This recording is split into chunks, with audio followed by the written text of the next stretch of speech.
Hey Fox, you know that the most important global issue for our era is climate change.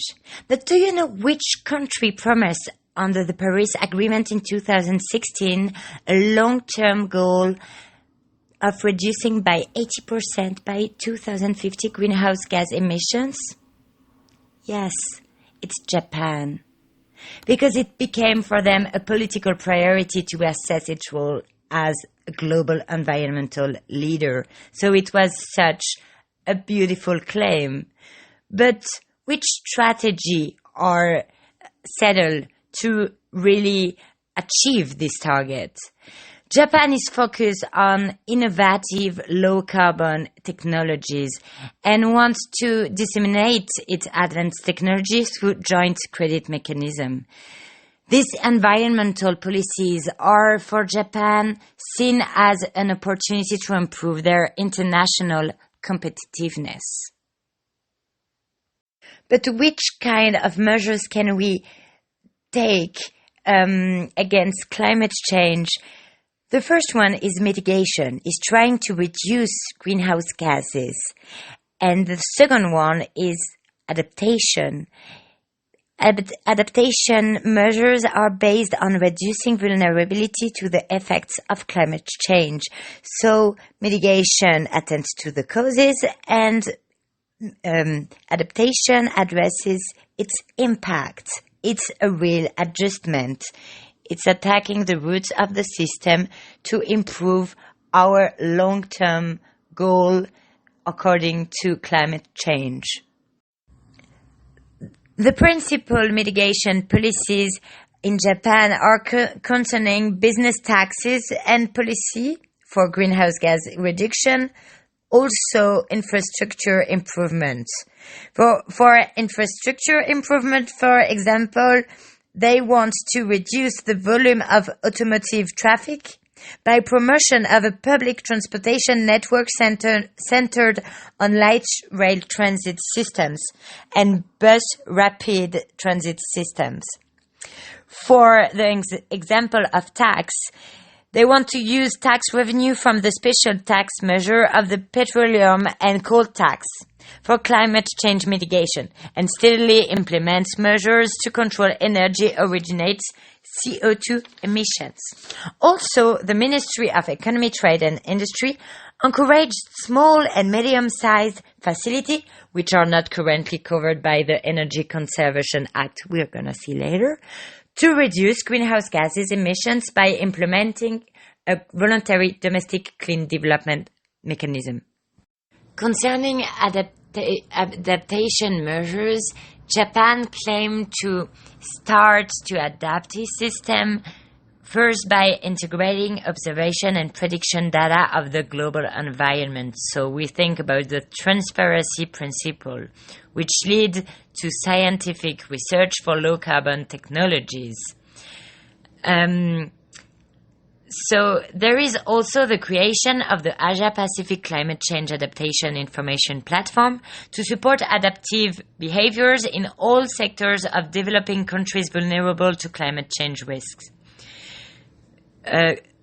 Japan government support will be provided to all entities, public and private, developing infrastructure technologies that build resilience against it. So it's mainly concerning the encouragement to provide environmental friendly behavior. In 1978, the Energy Conservation Act targeted factories with a large amount of energy consumption. So those factories were designated to have a level of fuel consumption set at the volume of annual fuel consumption equivalent to at least 3,000 kiloliters of crude oil or an annual electricity consumption of at least 12 GWh. The key energy conservation measures are to appoint an energy manager who is qualified as a national license and to report the status of energy consumption every year. This act also introduced standards for vehicles, refrigerators, air conditioners. In 2016, 6 amendments has been settled. I'm gonna just speak about 2 examples. One was a new judgment standard for power and new energy efficiency benchmarks for electric power generation business.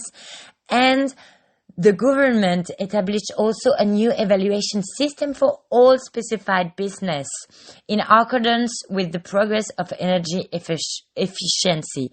This evaluation system allows the government to publish the names of the excellent companies.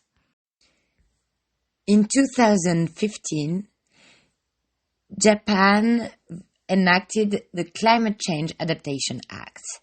Because adaptation has become more important, we see severe climate change effects in Japan. This act obligates the national government to set up a plan for adaptation.